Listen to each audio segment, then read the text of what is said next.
Assalomu alaykum Human.uz kuzatuvchilari. Biroz tanaffuslardan so'ng geosiyosat yana efirda. Bugungi mavzuyimiz global rivojlanishning Osiyoga ko'chishi haqida bo'ladi. Hindiston dunyoning 5 top eng katta iqtisodiyotlari qatoriga kirdi va bu ishni Buyuk Britaniyani ortda qoldirib, mana shu marraga erishdi. Bundan tashqari, Shimoliy Koreya o'zini yadroviy qudrat davlat deb e'lon qildi. Shuningdek, mana shu haftada Samarqandda bo'lib o'tishi rejalashtirilgan Shanxay hamkorlik tashkiloti ham muhim ahamiyatga ega. Ya'ni Hindiston, Pokiston, Eron, Ozarbayjon yoki Armaniston turli xil mintaqalarda bir-biri bilan o'zaro ziddiyatlarga ega bo'lishi mumkin. Lekin ular Samarqandda barchasi bir stol atrofida to'planishadi. Shuningdek, mutaxassislarning va ba'zi olimlarning aytishicha, 20-asr AQSh davri deb hisoblangan bo'lsa, 21-asrni Xitoy va Osiyo davlatlari davri deb aytishmoqda. Demak, yuqoridagi mavzular yuzasidan suhbatlashamiz.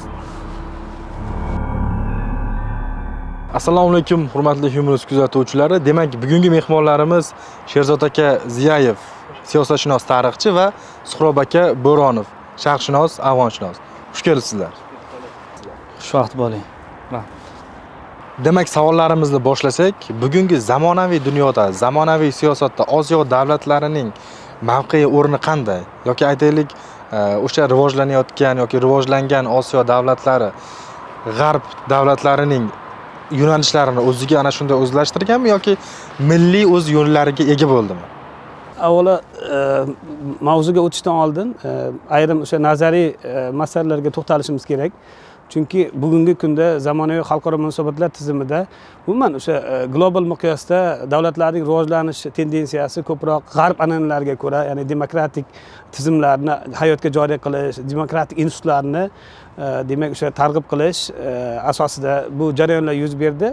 Endi Sharq mamlakatlari, Osiyo mamlakatlarining rivojlanishi o'ziga xos bir tarixiy yo'lni bosib o'tdi. Chunki bilamiz, umuman biz o'sha rivojlanayotgan va 3-dunyo davlatlari degan tushunchalar bor. Shu tushunchalardan kelib chiqadigan bo'lsak, biz bu tushunchalarni farqlashimiz kerak. Rivojlangan deganda o'sha g'arbning o'sha demokratik liberal iqtisodga ega bo'lgan mamlakatlar tushunilgan.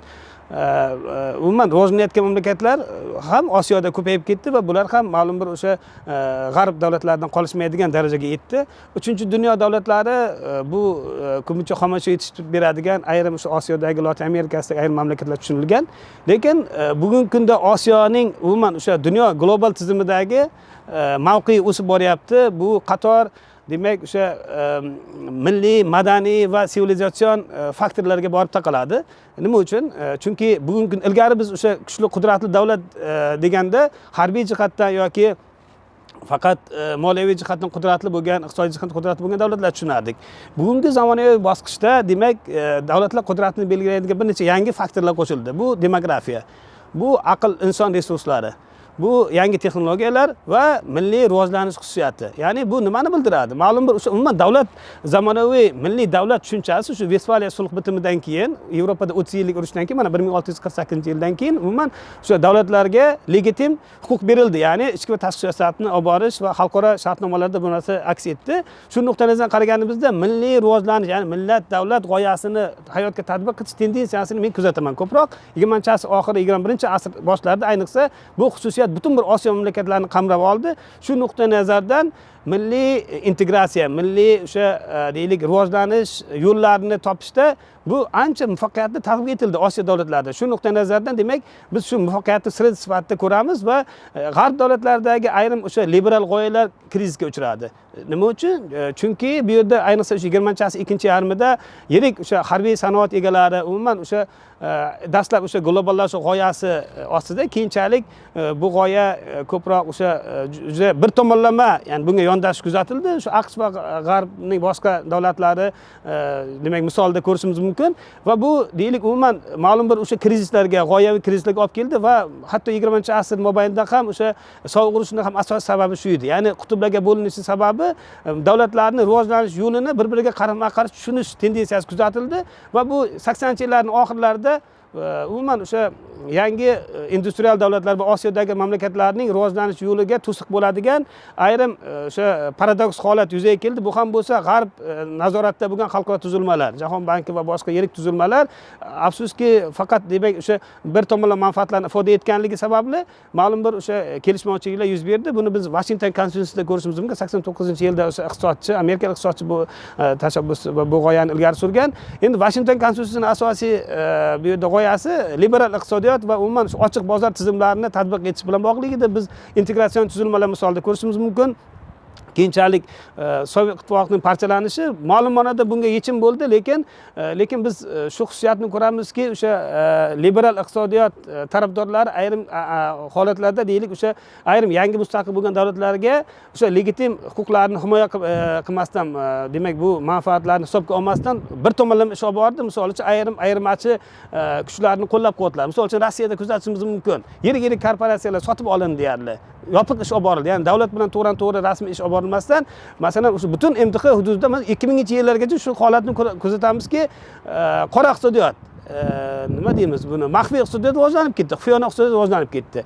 Lekin Osiyo mamlakatlarining rivojlanishi 2000-yillardan keyin taxminan yangi qudratli davlatlar, Malayziya, Singapur va boshqa davlatlar ayniqsa kuchayib ketdiki, Osiyoda Hindiston, mana aytishimiz mumkin, Turkiya, masalan, arab davlatlari ko'pchilik o'ylaydi faqat o'sha neft yoki ayrim tabiiy resurslarni boyitish hisobiga. Yo'q. Bu yerda ma'lum bir o'sha islohotlar hayotga tatbiq etildi. Ya'ni milliy rivojlanish xususiyati inobatga olindi va umuman o'sha modellar paydo bo'ldi. Rivojlanish modellar, masalan, Yaponiya mo'jizasi deymiz, Koreys mo'jizasi, masalan, Xitoy mo'jizasi. Mana bugun o'zbek mo'jizasi haqida gapiryapmiz.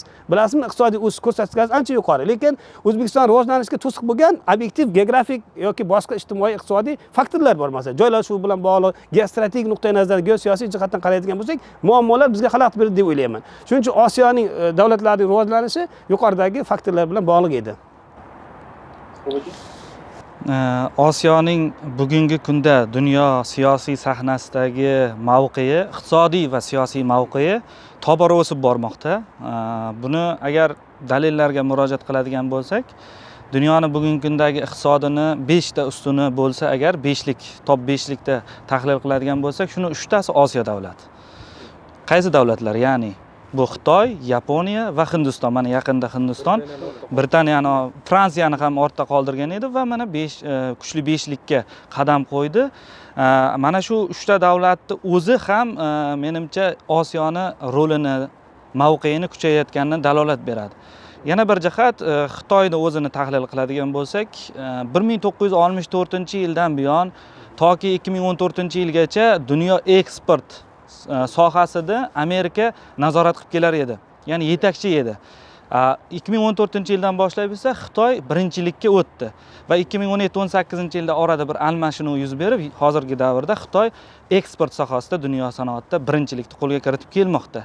Bundan tashqari, mana Hindistonni agar kuzatib tahlil qiladigan bo'lsak, mana shu 2022-yilda mana shu hozirgacha bo'lgan davrda tahlil qilganimizda Hindiston iqtisodiy o'sish sur'atlari bo'yicha birinchi o'rinni zabt etgan. Ma'lumotlarga ko'ra, Xalqaro valyuta fondining ma'lumotlariga ko'ra, o'sish sur'atlari 6-7% ni tashkil etadi. Buni taqqoslaydigan bo'lsak, bu Yevropa ittifoqida 2-7%, Amerikada 2-6%, Xitoyda esa 4-5% ni tashkil etadi. Bu ham bir alohida bir e'tiborga molik jihat deb aytish mumkin. Yana bir muhim jihatga e'tibor qaratmoqchiman. Osiyo davlatlarining o'ziga xos integratsion loyihalari tobora kuchayib bormoqda. Shanxay hamkorlik tashkiloti misolida yoki Turkiy davlatlar tashkiloti misolida, ASEAN tashkiloti yoki SAARC deb nomlangan tashkilotlar va hokazo tashkilotlar misolida buni tahlil qilish mumkin. Shu nuqtai nazardan olib qaraganda Osiyo davlatlarining o'ziga xos, o'ziga mos rivojlanish modellari taraqqiy etib kelmoqda. Men o'ziga xosligi sifatida bitta muhim jihatni Mahatma Gandining o'sha globallashuvga oid bir mashhur bir qarashlari bilan aytib o'tmoqchiman. Mahatma Gandi globallashuv to'g'risidagi savolga quyidagicha javob bergan. Men uyimni bo'rondan qo'rqib turib, derazalarini yopib qo'ya olmayman. Chunki toza havo kirib turish kerak unga. Lekin toza havo kirsin deb turib, uni butunlay ochib ham qo'ya olmayman. Unga chang to'zon kirib uyimga ta'sir qilishi mumkin. Mana shu nuqtai nazardan Osiyo davlatlari menimcha mana shu omilga, ya'ni o'zini milliy madaniy o'zligini saqlab qolish, ehtiyotkorlik bilan qarash yondoshuvidan ketmoqda va bu menimcha rivojlanish uchun, ayrim davlatlarda rivojlanish uchun bir muhim xususiyat kasb etyapti deb o'ylayman. Rahmat javoblaringiz uchun. Endi yana ko'pchilik olimlar va ekspertlar 20-asrni Amerika Qo'shma Shtatlarining davri deb hisoblasa, 21-asrni esa Osiyo davlatlari va Xitoyning asri sifatida ko'radi. Bunga sizlar qanday fikr bildirasizlar? Men buni Sharq asri deb atagan bo'lardim. Chunki faqat Xitoy Osiyo davlatlarini asosiy bir rivojlantiruvchi mezon bo'lib qola olmaydi. Bu yerda boshqa davlatlar ham borki, Osiyoni o'zini iqtisodiy, ijtimoiy, madaniy, gumanitar, texnologik salohiyatini o'zida ko'rsatib beradi va namoyon etadi. Faqat bitta jihat bor bu joyda, meni nuqtai nazarimcha, sivilizatsion yondashuvga alohida e'tibor berish kerak. Chunki g'arb davlatlarida yagona g'arb sivilizatsiyasi hukmronlik qiladi. Osiyoda esa turli sivilizatsiyalar o'rtasidagi hamkorlik masalasi muhim o'rin egallaydi. Xususan islom sivilizatsiyasi, mana Xitoy sivilizatsiyasi, Hind sivilizatsiyasi, o'ziga xos sivilizatsiyalar shakllangan va shu nuqtai nazardan ular o'zlarini sa'y-harakatlarini amalga oshirish, iqtisodiy, ijtimoiy islohotlarni amalga oshirib kelishmoqda. Mutaxassislarning endi fikrlari, tahlilchilarning fikrlariga bir nazar tashlaydigan bo'lsak, McKinsey Global tadqiqot instituti ma'lumotlariga ko'ra 2050-yilga kelib Osiyo davlatlari dunyo yalpi ichki mahsulotining 50%ga egalik qiladi. Ya'ni 50% nazorat qiladi. Ma'lum ma'noda buni isbotlaydigan omillar nihoyatda kengayib bormoqda. Bu nafaqat tuzilmalar, tashkilotlar va boshqalar misolida, alohida davlatlar misolida ham ko'rishimiz mumkin.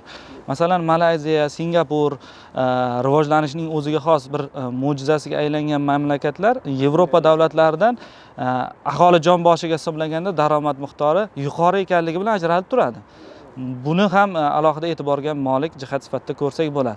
Shu nuqtai nazardan mutaxassislarning ayrimlari fikrga ko'ra, bu asr Sharq asri bo'lish ehtimoli tobora kuchayib bormoqda. AQShning roli qanday qilib Xitoy bilan almashib boradi? Shu haqida ham to'xtalamiz. Avvalo bu yerda o'sha globallashuv jarayonlarini biz yaxshi tushunib olishimiz kerak. Bu bir tomonlama ko'p o'ylagandek bir tomonlama jarayon emas, balki ko'p tomonlama jarayon. Ilgari masalan globallashuv deganda bu AQSh qadriyatlarini dunyoga yoyish deb tushunardi. Ya'ni nima deydi? Bu Amerikalashuv deb tushunardi. Yo'q, bu noto'g'ri bu. Globallashuv bu dunyodagi turli mamlakatlar, xalqlar, davlatlar, jamiyatlar o'rtasidagi bog'liqlikning ortib borishi va sohalar o'rtasida ham bu yuz beradi. Misol, axborot sohasini globallashuv deganda ma'lum bir o'sha axborotning dunyoga keng yoyilishini tushunamiz. Yoki moliyaviy globallashuv bu avvalo o'sha mintaqalar darajasida moliyaviy integratsiyani taqozo etadi.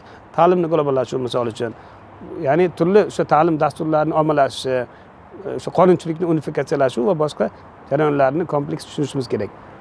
Endi globallashuvni biz obyektiv jarayon sifatida qabul qilishimiz kerak. Chunki ilgari agar Amerika bundan manfaat topgan bo'lsa, 20-asrning oxirlarida deylik, bugun 20-asrga kelib Xitoy va boshqa yangi demak qudratli davlatlar buni tarafdori. Nima uchun? Chunki ularning rivojlanishi bugungi kunda tashqi faktorlarga bog'liq. Masalan, energetik jihatdan katta yirik zavodlar bor Xitoyda masalan, yoki boshqa deylik mamlakatlarda ham xuddi shunday xususiyat, ya'ni tashqaridan deylik o'sha ishchi kuchiga ehtiyoj yoki resurslarga ehtiyoj ortib boryapti va buni hisobiga ikki tomonlama yoki ko'p tomonlama almashinuvlar orqali bu muammolarni yechish mumkin. Ya'ni dunyo bir-biriga bog'liq bo'lib boryapti. Siyosiy jihatdan, informatsion jihatdan, misol uchun qarang, Ukraina krizisidan keyin biz shuni sezyapmiz. Yevropadagi energetika inqirozi Yevropa ittifoqi a'zo davlatlarining Yaqin Sharq bilan yoki boshqa mintaqalar bilan iqtisodiy energetik siyosatini qayta ko'rib chiqishini, jadallashishini taqozo etdi. Buni oldindan bilish mumkin aslida. Ayrim jarayonlar endi bu obyektiv hodisa sifatida masalan buni biz tushunishimiz kerak. Ya'ni dunyoda umuman o'sha resurslar teng taqsimlanmagan. Shu xususiyatni o'zi ham dunyo mamlakatlar o'rtasidagi bog'liqlikni baribir o'sha taqozo etishini biz his qilishimiz kerak, tushunishimiz kerak. Shuning uchun ham mana xalqaro tuzilmalarni ta'siri oshib boryapti. Shanxay hamkorlik tashkiloti misol qaraydigan bo'lsak, bir universal xarakterga ega bo'lgan bir tashkilot sifatida maydonga chiqmoqda bugun. Chunki universal qadriyatlar, chunki ayrim muammolarga kompleks yondashyapti. Ham iqtisodiy, ham xavfsizlik, madaniy, gumanitar sohalarda keng qamrovli hamkorlik jarayonlarini biz ko'rishimiz mumkin. Endi universal tashkilotlardan Birlashgan Millatlar Tashkiloti va uning ayrim ixtisoslashgan idoralar afsuski o'zini funksiyalarini bajarmayapti. Misol uchun, deylik, mana ko'p dasturlar bor BMT doirasida fondlarga o'xshab qolgan, afsuski. Masalan, taraqqiyot dasturi. Faqat xalqimizda bir gap bor. Baliq bergandan ko'ra baliq demak tutishni o'rgatish afzalroq deydi-ku. Shu nuqtai nazardan bizga o'sha metodologiya va ayrim o'sha mexanizmlarni hayotga tatbiq etish muhim. Ya'ni o'sha vositalarni qo'llashimiz kerak. Misol uchun, demokratik davlat qurish o'zidan o'zi bo'lmaydi, to'g'rimi? Uning uchun siyosiy tizimlarni rivojlantirish kerak. Dunyodagi turli mamlakatlar, ilg'or mamlakatlar bilan faol hamkorlikni o'rnatish, ayniqsa Osiyo mamlakatlari bilan biz ijobiy bir xususiyatni ko'ryapmizki, chunki milliy madaniy rivojlanish deyarli umumiy qadriyatlar bilan birlashib turadi. Shu nuqtai nazardan umumiy maqsad ham aniq. Chunki umumiy muammo bo'lgandan keyin maqsad ham bir xil bo'ladi deyarli. Misol uchun, diniy ekstremizm, terrorizmga qarshi kurash muammolar Shanxay hamkorlik tashkiloti doirasida keng muhokama qilinadi va bu amaliy yechimlarga o'tilyapti deb o'ylayman. Ko'pchilik o'ylagandi, misol uchun, Pokiston bilan Hindistonning qo'shilishini ko'pchilik bu xavf deb o'ylagan. Qanaqa xavf? Biz muammoga to'g'ri yondashishimiz kerak, to'g'ri qarashimiz kerak, borligicha qabul qilishimiz kerak. Shu nuqtai nazardan Osiyo mamlakatlarining rivojlanishi bugun mana bundan keyingi demak o'sha dunyodagi siyosiy jarayonlarda muhim rol o'ynaydi deb o'ylayman. AQShning Yaqin Sharqdagi siyosatidan xabarimiz bor. O'sha aytaylik, Arab bahorida, Arab davlatlarida Arab bahori voqealarining sodir bo'lishi yokida mana ana shu qator Afrika davlatlarida va yana Shimoliy Koreya bilan ham o'z munosabatlari juda bir ziddiyatli munosabatlarga ega. Bu munosabatlarning negizida mafkurami yoki bunda boshqa bir siyosiy faktorlar ham bormi? Albatta, sabablar turli xil.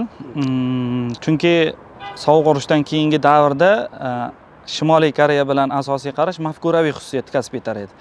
Lekin bugungi kunda Yaqin Sharq mintaqasi bilan ham Shimoliy Koreya bilan ham asosiy munosabatlarda urg'usi geosiyosiy jihatga, geosiyosiy omilga borib taqalmoqda. Yaqin Sharq davlatlari bo'yicha Amerikaning o'ziga xos strategiyalari ishlab chiqilgan. Buni katta Yaqin Sharq strategiyasi, konsepsiyasi orqali yoki 2006-yildan buyon boshlangan yangi Yaqin Sharq konsepsiyasi orqali tahlil etish mumkin. Katta Yaqin Sharq konsepsiyasini asosiy amalga oshiruvchi mexanizm sifatida Arab bahori voqealarini keltirish mumkin. Ya'ni Shimoliy Afrikadan toki Yaqin Sharqning bir qator arab davlatlariga zanjir reaksiyasini hozir qilgan Arab bahori voqealari va uning ta'siri.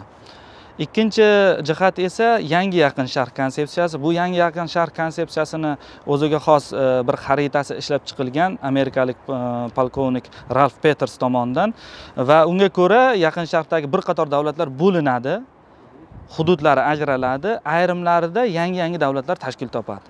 Masalan, shunaqa xaritani agar nazar tashlaydigan bo'lsak, istiqboldagi xaritani, masalan, Free Kurdiston, ya'ni ozod Kurdiston, Free Balujiston, yangi Balujiston yoki Saudiya Arabistonida o'zgarish yuz berishi, ya'ni Makka va Madina muqaddas qadamjolarini xuddi alohida bir Yevropadagi Vatikan singari alohida bir muqaddas Shiya davlati, muqaddas islom davlatiga aylantirish masalalari xaritada aks etgan. Hozir loyiha bor. Shu loyiha bor.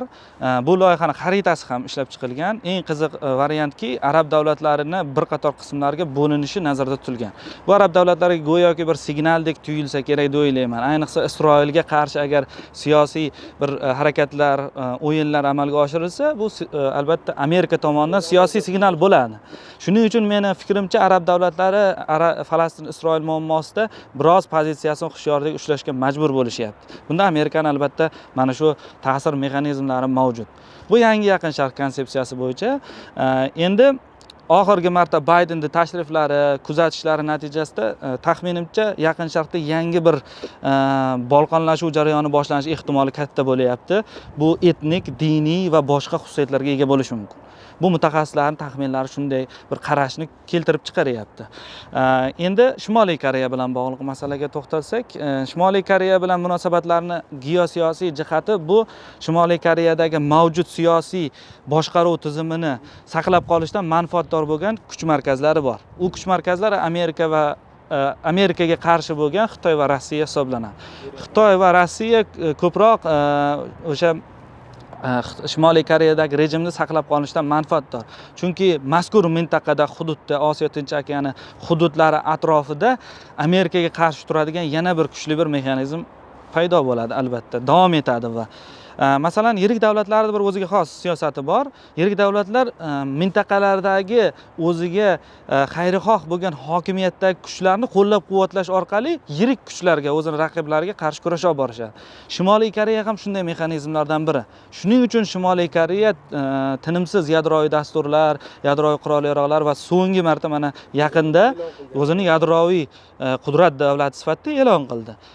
Tabiiyki bu holatni yuz berishda albatta mana shu yuqorida sanab o'tgan ba'zi bir yirik davlatlarning roli bor.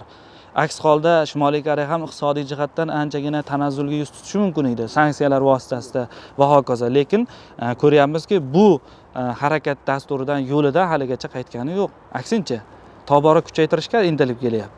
Shu nuqtai nazardan Amerikani umuman Osiyodagi strategiyasi yangi bir xususiyat, yangi bir konsepsiyalar, yangi bir muammolarni balki boshqariladigan beqarorlik texnologiyasi orqali ishlab chiqilishi ehtimoli mavjud. Demak, avvalo AQShning deylik ayrim mamlakatlar bilan o'ziga xos rivojlanish yo'liga yoki Shimoliy Koreya yoki Eronga o'xshagan davlatlar bilan qarama-qarshiligi bu ma'lum bir ma'noda mafkuraviy xususiyatga ega. Endi biz tarixdan qaraydigan bo'lsak, aslida bu yangilik emas. Bu 19-asr, 20-asr mobaynida ham qudratli davlatlar siyosatda kuzatilgan. Ya'ni o'sha bo'lib tashlab hukmronlik qildi-ku. Misol uchun o'sha Koreyani o'sha alohida bir deylik o'sha davlat sifatida qarash, misol uchun o'sha milliy birlashishni xohlamaydi, misol uchun ayrim o'sha deylik ayrim kuchlar. Endi bu 19-asr va 20-asr boshlarida mana Birinchi jahon urushidan keyingi jarayonlarda shunaqa bir AQSh tashqi siyosatida bir yo'nalish paydo bo'ldi. Bu ham bo'lsa kichik mamlakatlarni, kichik o'sha ozodlikka intilayotgan mamlakatlarni, xalqlarni qo'llab-quvvatlash. Bu Woodrow Wilsonning 14 ta punkt Versal shartnomasi jarayonida bu imzolangan. Bu o'sha 14 ta punktda umuman tashqi siyosatda asosiy dastur bo'lib xizmat qildi. Butun 20-asr mobaynida. Hozir ham buni sezishimiz mumkin. Ya'ni bir tomonlama harakatlik, ya'ni asosiy legitim hokimiyatni tan olish emas, balki o'sha qarama-qarshi kuchlarni qo'llab-quvvatlash orqali bunga erishish. Aslida masalan uchun qiziq savol tug'iladi. Birlashgan Millatlar Tashkilotining o'sha ozodlikdan milliy mustaqil rivojlanish yo'liga o'tayotgan mamlakatlarda ma'lum bir BMTning o'zini maxsus rezolyutsiyalari bor. Xavfsizlik kengashi rezolyutsiyalari orqali ular qonuniy bu harakat amalga oshirilgan, misol uchun, to'g'rimi yo'qmi? Va mustaqil davlatchilik tiklagan joylarni ham kuzatganmiz. Lekin Shimoliy Koreya yoki Eron masalasida AQShning aniq o'sha mafkuraviy va ochiq o'sha deylik o'sha qarama-qarshilikning xususiyati shundaki, bu aynan geostrategik va geosiyosiy sabablarga borib taqaladi. Ya'ni o'sha qarama-qarshilik ma'lum bir o'sha deylik boshqarish uchun ma'lum bir sababni hosil qilish. Bu yerda aslida rivojlanish umuman o'sha demokratik taraqqiyotda har bitta mamlakatlar o'zining xususiyatidan kelib chiqib modellarni belgilaydi. Masalan uchun ko'pchilik aytadi avtoritarizm. Nima degani avtoritarizm? Autorite degani bu vakolatni xalqdan oldi degani. Shuning uchun mana prezidentlik instituti bor bizda. Nima uchun? Chunki prezident xalq manfaatini o'ylaydi. Lekin prezident atrofida siyosiy kuchlar bo'lishi mumkin. Albatta tabiiy jarayon bu. Shuning uchun umuman o'sha qarang, e'tibor bering, Venesuela davlati bor yoki ayrim Shimoliy Koreya shunga o'xshagan davlat nima uchun aynan avtoritar rejim tanlagan? Chunki bu ham bir boshqaruv uslubi bu. Chunki ularda tabiiy resurslar bor yoki kichkina hudud bo'lsa-da, ularning imkoniyatlari katta, lekin afsuski bu ularning rivojlanishini istamaydigan kuchlar bo'lishi mumkin dunyo miqyosida.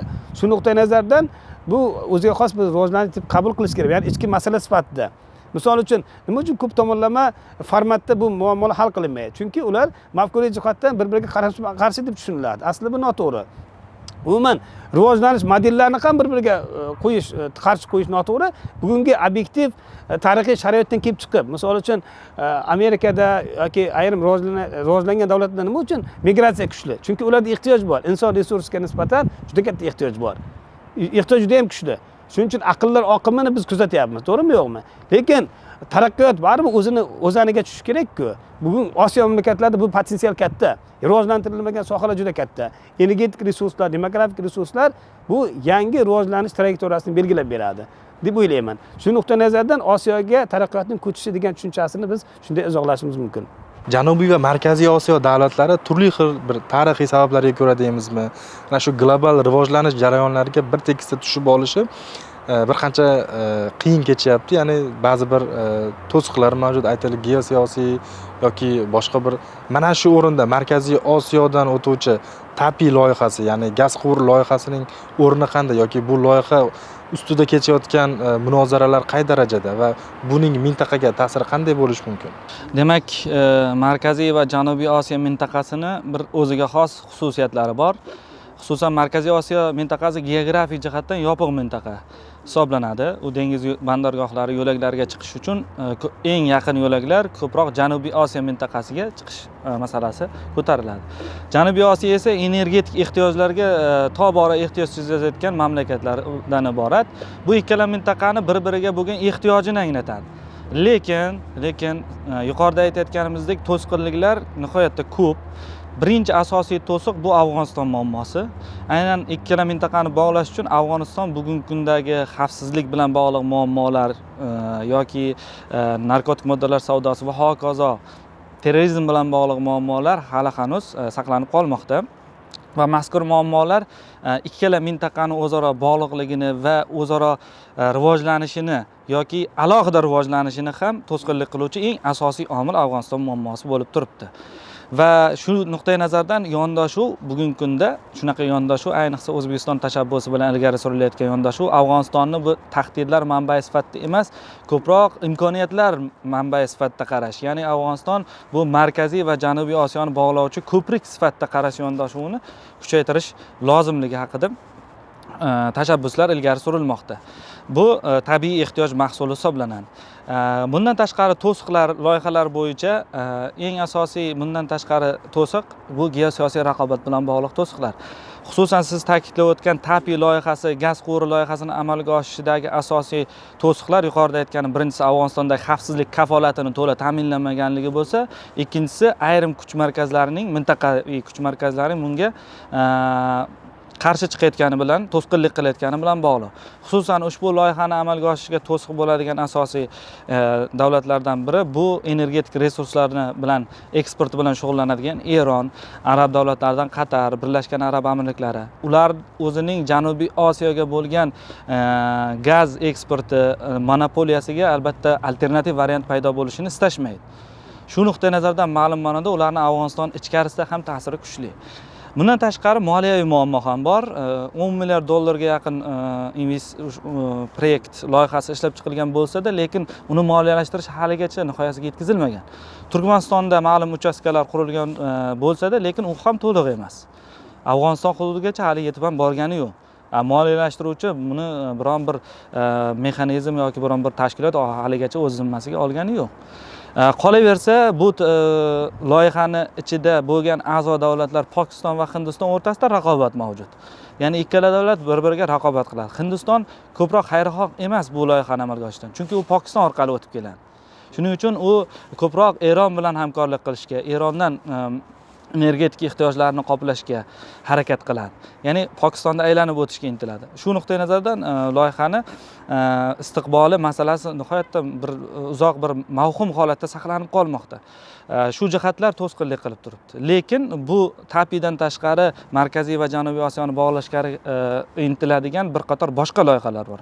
Masalan, elektr energiyasi loyihalaridan Kasaming, TUTAP degan loyihani, Kasaming Central Asia, South Asia, ya'ni Markaziy Osiyo elektr energiyasini Janubiy Osiyoga yetkazib berish loyihasi bo'lsa, TUTAP loyihasi Turkmaniston, O'zbekiston, Tojikiston, Afg'oniston va Pokistonni elektr energiyasi bilan bog'lovchi bu Osiyo taraqqiyot banki tomonidan taklif etilgan, lekin Afg'onistonning qaysi hududidan o'tishi bilan bog'liq muammolar tufayli va etno-siyosiy muammolar tufayli bu to'xtab qolgan bu loyiha, qo'llab-quvvatlash ham to'xtab qolgan.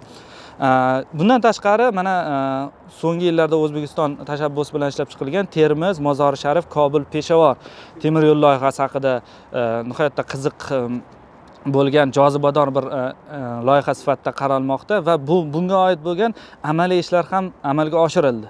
Garchi murakkab to'siqlar bo'lsa-da, lekin biz ko'ryapmizki, shu yo'laklarda hattoki bir qator o'sha og'ir yuk mashinalarini ham xavfsiz holatda Pokistonda To'rxon bandargohigacha borganini ko'rishimiz mumkin. Bu bir birlamchi bir muqaddima bu loyihani amalga oshirishga qaratilgan.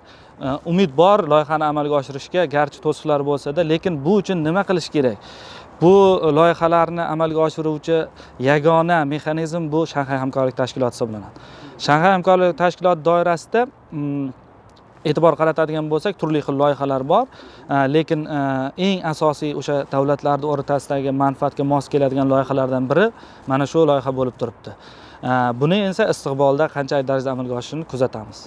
Juda to'g'ri tahlil berildi. Bu TAPI loyihasi Turkmaniston, Afg'oniston, Pokiston va Hindistonga yetib boradigan o'sha gaz quvurlari loyihasi. Bu Janubiy Osiyoni juda katta iqtisodiy taraqqiyotga yetaklaydigan bir istiqbolli loyiha. Afsuski, ayrim to'siqlar mavjud. Endi biz tarixga e'tibor beradigan bo'lsak, aslida 90-yillarda bu g'oya berilgan.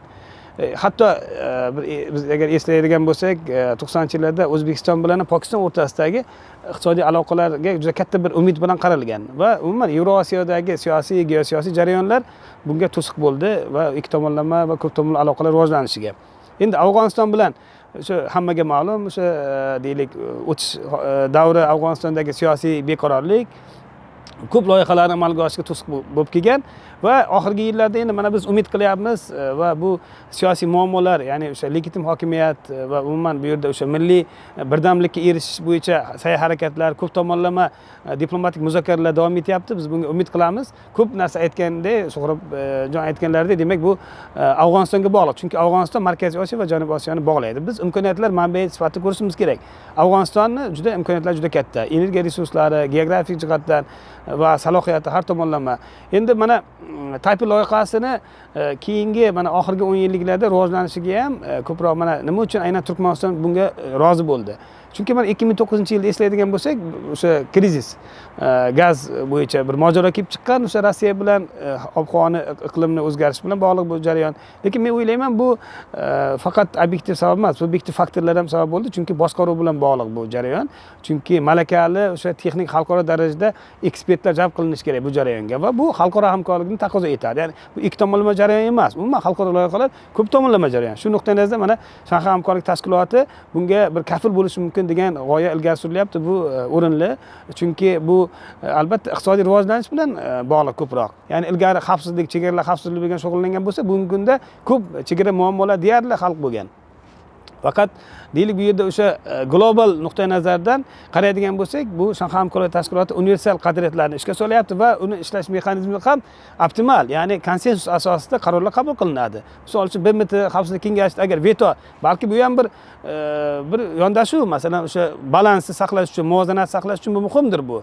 Lekin biz balansdan ko'ra bizga bir yo'lni tanlash muhim. Ya'ni rivojlanish uchun demak shu davlatlar yuqorisida turgan shaxslar, diplomatlar bu yerda sa'y-harakat ko'rsatish kerak. Ijobiy tomonga, muammolarga o'sha yondashish kerak. Ijobiy tomonga burish uchun harakat qilish kerak. Misol uchun Ukraina bilan Rossiya o'rtasida chiqqan muammolarni ham ildizi aslida gaz krizi bilan bog'liq bu. Gaz mojarosi, ya'ni energetika resurslarini eksporti bilan bog'liq, Yevropaga yetkazish bilan bog'liq. Bu yerda geosiyosiy yondashuvlar, o'sha quvurlarni ko'proq ta'siri bo'yicha. Lekin men o'ylayman, bu yerda konsortium agar shuni xalqaro alohida boshqaruvga beriladigan bo'lsa, men o'ylayman bu jarayonlar, misol uchun Markaziy Osiyoda misol suv muammolari bor. Biz allaqachon hukumatlar darajasida shu deylik shu muammolar hal qilindi. Ya'ni alohida u davlatlar boshqarishi mumkin, faqat lekin uni amaliy tomondan uni ma'lum bir korporatsiyalar, yirik konsortiumlar boshqaradi aslida. Ya'ni buni sof iqtisodiy manfaatdan kelib chiqadi, ya'ni siyosiylashtirilmaydi. Mana bu oxirgi paytlarda deylik amaliyotga joriy qilingan mana bu sanksiyalar juda katta to'siq.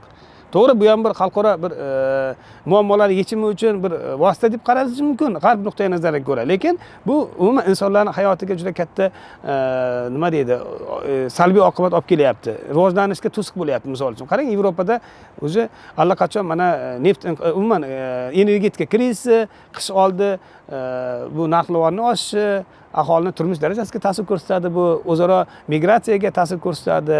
Shu nuqtai nazardan birinchi o'rin ijtimoiy faktorlardan kelib chiqib, davlatlar rahbarlari umuman o'sha xalqaro tashkilotlarda qaror qabul qilishda shu jihatlar albatta birinchi o'ringa tushishi kerak. Men o'ylayman, mana yaqinda hatto AQSh prezidenti va AQSh yetakchilari ham deylik o'sha BMT Xavfsizlik kengashini isloh qilishni tan oldi, zaruratini tan oldi va bu ijobiy tomonga o'zgarishdan albatta biz demak manfaatdormiz. Mana sizlar yuqorida Shanxay hamkorlik tashkiloti to'g'risida ham aytib o'tdinglar. Eng asosiysi bu tashkilotda ana shu boshqa mintaqalarda, boshqa nuqtalarda bir-biriga qarshi bo'lgan kuchlarning bir stol atrofida birlashishini ko'rishimiz mumkin.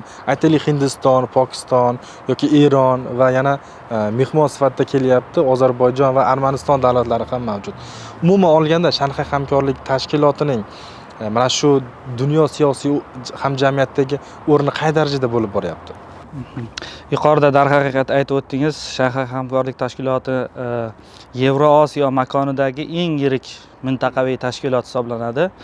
Bu tashkilotni ahamiyati shundan iboratki, u Yevrosiyoda umumiy agar tahlil qilib ko'rganimizda, Yevrosiyoni demak 50% dunyo qariyb yarim aholisini aynan mana shu davlatlar, a'zo davlatlar hissasiga to'g'ri keladi.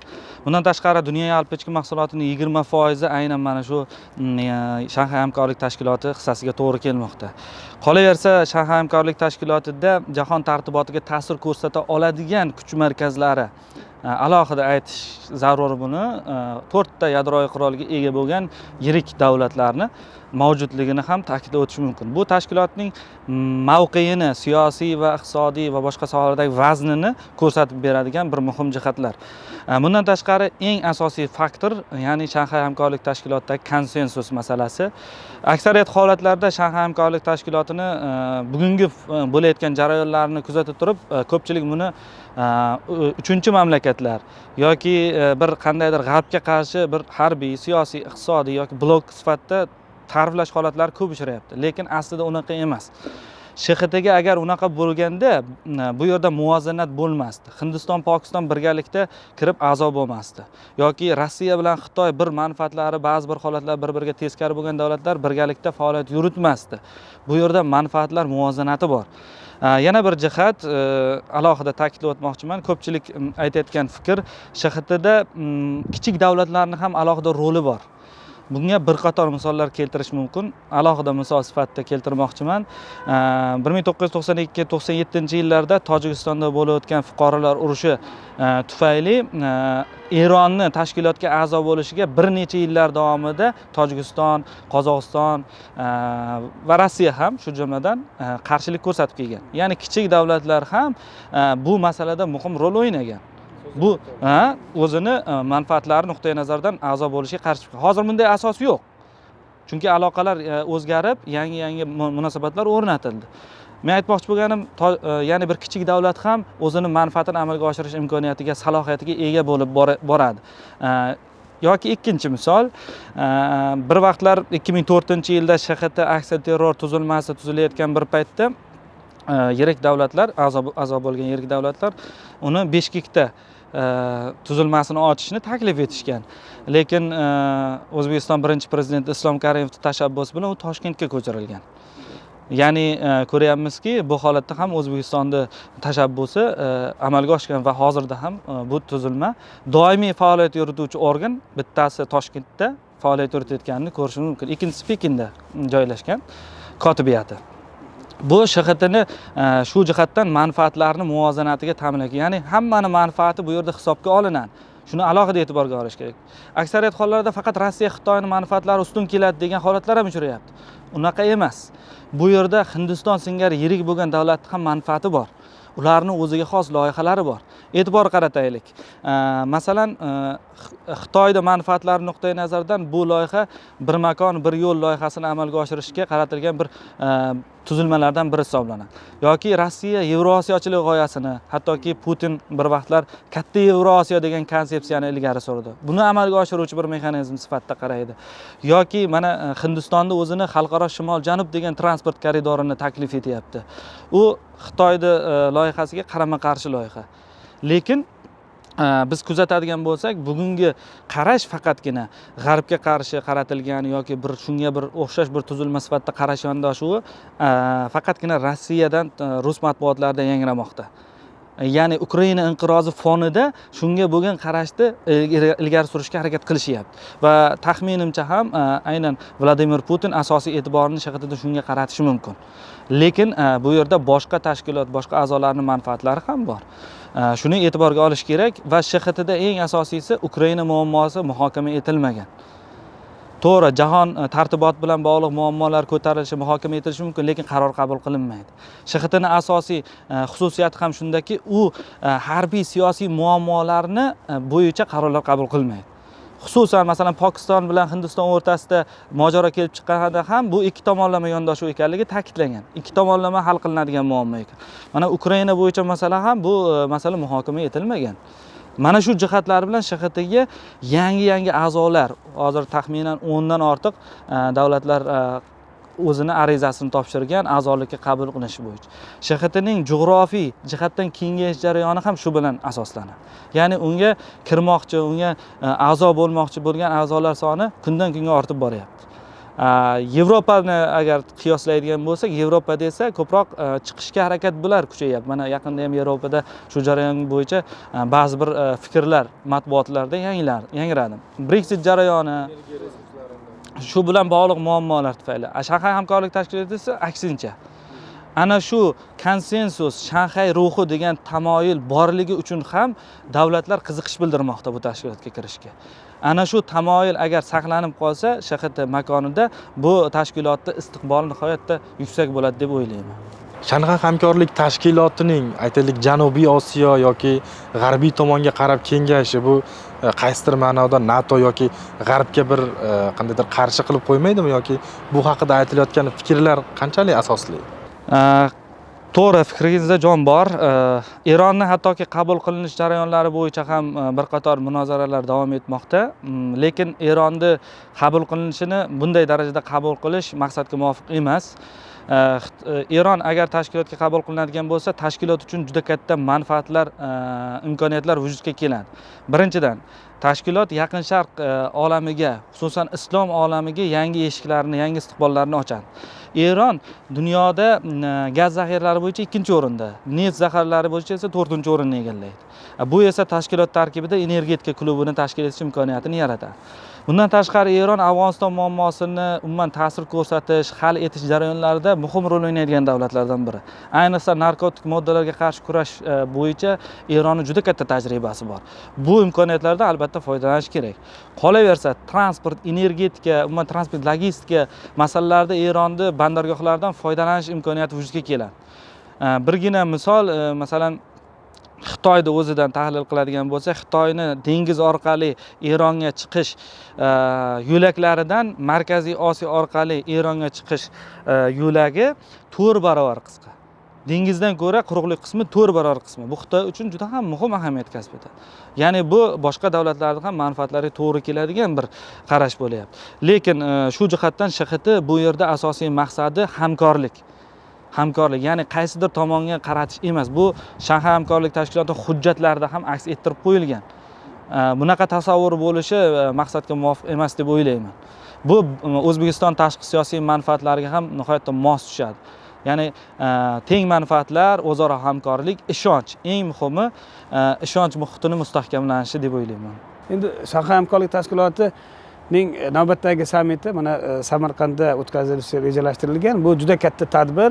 Biz uchun mamlakatimiz o'sha kelajagi uchun muhim tadbir va biz uchun bu sharaf. Bu O'zbekistonning pozitsiyasi mana raisligi yakunlanadi o'sha sammitda va bu O'zbekistonni deylik imijini ham oshirishga sabab bo'lyapti. Shanxay hamkorlik tashkilotida mana bizning demak o'sha hozirgi tashqi ishlar vazirimiz boshqa vazifasida ishlaganlar, janob Vladimir Norov va boshqa diplomatlarimiz ham umuman o'sha Shanxay hamkorlik tashkiloti doirasida juda katta tajribaga ega bo'ldi.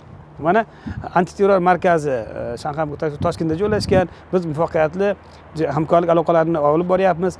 Men o'ylayman, O'zbekistonni doim o'sha o'rni yuqori bo'ladi Shanxay hamkorlik tashkilotida va deylik va ko'p tomonlama hamkorlik uchun mana yuqorida o'rinli fikrlar bildirildi.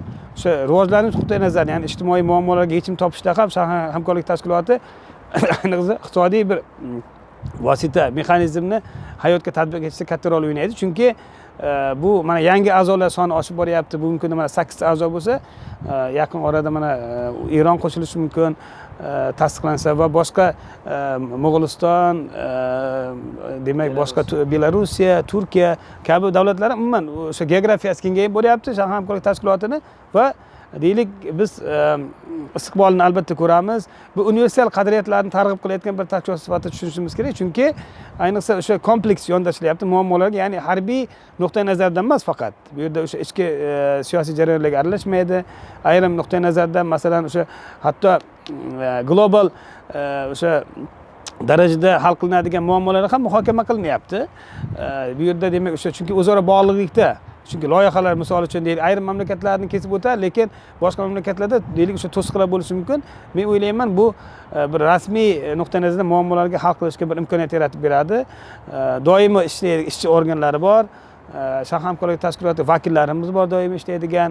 Bu doimiy o'sha ish olib boradi. Shu nuqtai nazardan biz demak o'sha deylik o'sha istiqbolni ko'rishimiz mumkin.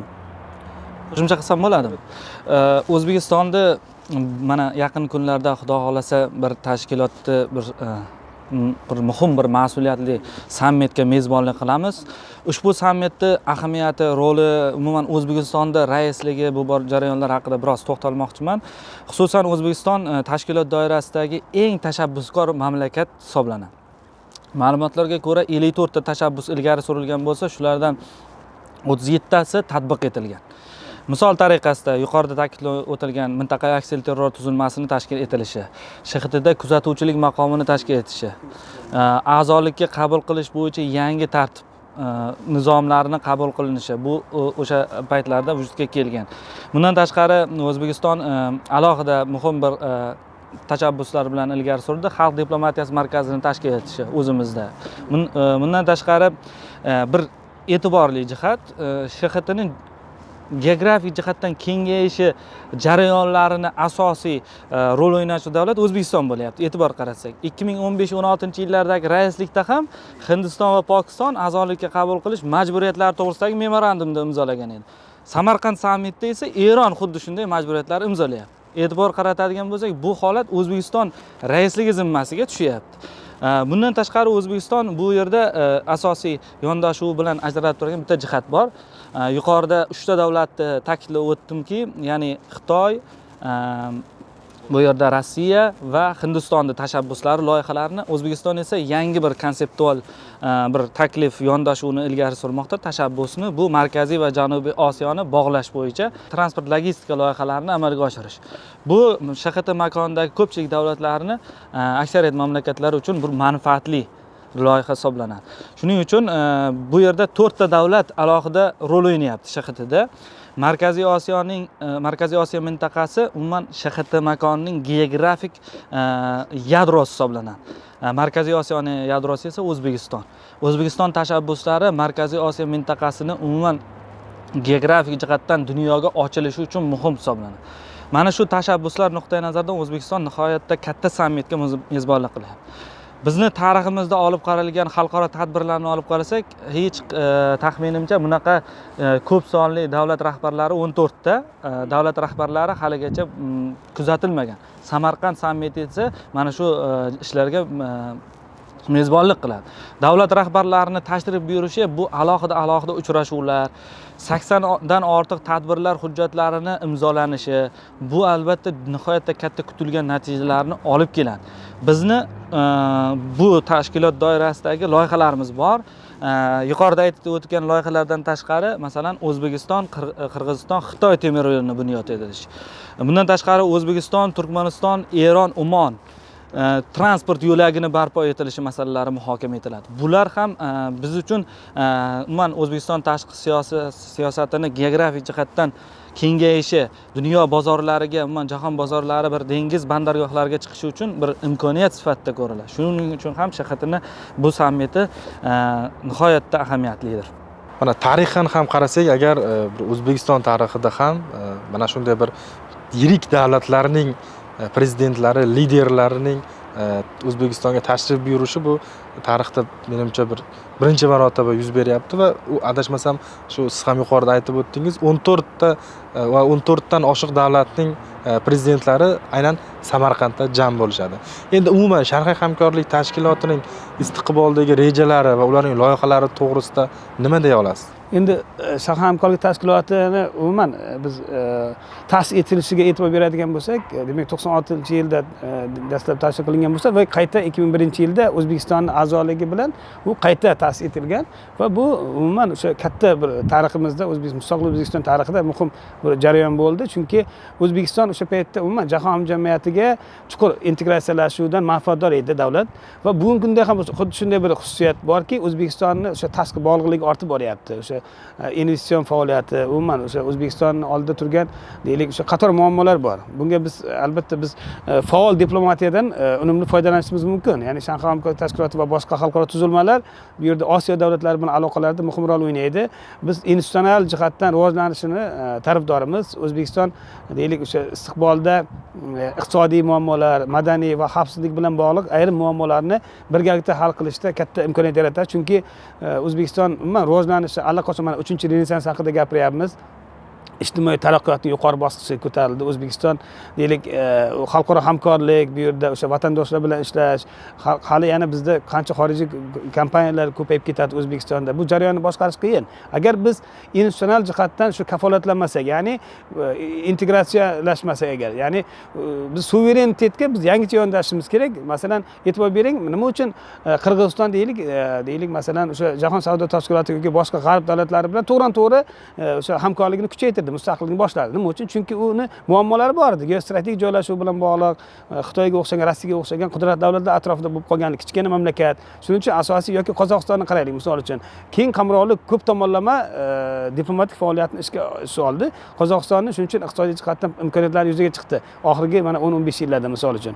Endi O'zbekiston ham xuddi shunday, demak o'sha suverenitet masalalariga yangicha yondashyapti va mustaqil har tomonlama mana biz reformalar, iqtisodiy, siyosiy, ayniqsa siyosiy muammolar hal qilinyapti. O'zbekistonda siyosiy muhit yaxshilanyapti, ochiq demak o'sha demokratik tizim rivojlanyapti O'zbekistonda. Bu prezident Mirziyoyev aytganlaridek, demak bu orqaga yo'l yo'q. Shu nuqtai nazardan demak bu xalqaro tuzilmalardan biz unumli foydalanishimiz kerak. Ya'ni tashqi deylik o'sha deylik faoliyat O'zbekistonning muhim bir yo'nalishi bo'ladi va bu yerda Markaziy Osiyoning markaziy davlat sifatida O'zbekistonning pozitsiyasi ham muhim rol o'ynaydi. Bu vositachilik kuchli, demak vositachilik qilish mumkin. Afg'on muammosini hal qilishda yoki mana musulmon mamlakatlar bilan aloqalarni o'rnatishda biz manfaatdor bo'lyapmiz. Xitoy ham yoki ayrim davlatlar O'zbekistonda deylik o'sha unumli foydalanadi. O'zbek diplomatiyasining yutuqlaridan foydalanadi deb o'ylayman. Ya'ni muzokaralar jarayonida O'zbekistonning pozitsiyasi muhim rol o'ynaydi va biz bundan doim manfaatdormiz. O'zbek diplomatiyasining yutuqlaridan biri bo'ladi Shanxay hamkorlik tashkiloti va boshqa xalqaro Osiyodagi xalqaro tuzilmalar bilan hamkorlikni jadallashtirish. O'zbekiston demak bu sohada demak aktiv bir demak tashqi siyosiy faoliyatni yo'naltirgan. Yuqorida bir qator masalalar haqida Sherzod aka to'xtalib o'tdi. Tabiiyki Shanxay hamkorlik tashkilotining Osiyodagi bir yirik bir tashkilot sifatida kengayish jarayoni, yangi a'zolarni qabul qilish jarayoni jahon tartibotida, dunyo tartibotida uni rolini, mavqeini kuchaytirib bormoqda. Shunday tashkilotda mezbonlik qilish va sammitga raislik qilish O'zbekiston uchun juda katta mas'uliyatni yuklamoqda. Endi bizni umuman tashkilotni istiqboli meni fikrimcha ikkita muhim jihatga bog'liq. Birinchi jihati, ya'ni Shanxay hamkorlik tashkiloti xartiyasining, ya'ni nizomining asosiy nizomining qanchalik darajada amal qilinishiga birinchi jihati. Unga og'ishmasdan amal qilish zarur va bu o'zgarmasa SHXTning istiqboli davom etish, o'zi istiqbolda davom etishda ko'rish mumkin. Ikkinchi jihati bu Afg'oniston muammosiga qay darajada e'tibor berishiga. Agar e'tibor bersak, Afg'onistonning atrofidagi barcha davlatlar Shanxay hamkorlik tashkilotiga a'zo davlatlar. Bitta Turkmanistonni hisobga olmaganda, lekin Turkmaniston ham mana taklif etilgan mehmon sifatida bu jarayonlarda muhokamada ishtirok etishi mumkin. Mana shu ikkita jihat SHXTning istiqboli uchun muhim deb o'ylayman. Ana shu ikkita jihatga e'tibor berish. Ayniqsa bu jarayonlarda Afg'onistondagi vaziyat bilan bog'liq SHXTning ikkita asosiy muhokamalar mavzusi, ya'ni xavfsizlik va iqtisodiy masala, Afg'onistondagi vaziyatni, muammoni qay darajada SHXT o'z zimmasiga ola oladi. mana shunga chambarchas bog'liq. O'zbekistonning manfaatlari ham mana shu yerdan kelib chiqadi. Mana shu ikkita jihatdan. Ya'ni O'zbekiston bu tashkilotning ko'proq hamkorlik makoniga aylanishdan manfaatdor. Bu bizning tashqi siyosiy manfaatlarimizga to'la hamohang. Qolaversa bu tashkilotda e'tibor qaratadigan bo'lsak, yangi bir davlatlarning ishtiroki, harakatini kuzatyapmiz. Bu muloqot bo'yicha sheriklarning kengayib borishi, xususan mana e'tibor qaratadigan bo'lsak, Saudiya Arabistoni, Misr, Qatar singari davlatlar muloqot bo'yicha sheriklik Samarqand sammitida imzolashadi. Ya'ni yangi sheriklar bo'lishadi. Biz umuman Yaqin Sharq mintaqasi bilan ham aloqalarni kengaytirish imkoniyatimiz vujudga keladi bu jihatdan. Shu nuqtai nazardan olib qaraganda O'zbekistonda qolaversa yana takrorlashimizga to'g'ri keladi. Transport loyihalarimizda bizni umuman dengiz bandargohlariga chiqishimiz, alternativ muqobil yo'laklarni ochishimiz uchun va bozorlarga chiqishimiz uchun SHTning o'rni muhim rol o'ynaydi. Va uni amalga oshirish ham mana shu qarorlarni qabul qilishiga bog'liq deb o'ylayman. Sherzod aka, Suhrob aka, bugungi mazmunli suhbatingiz uchun tashakkur, rahmat kattakon.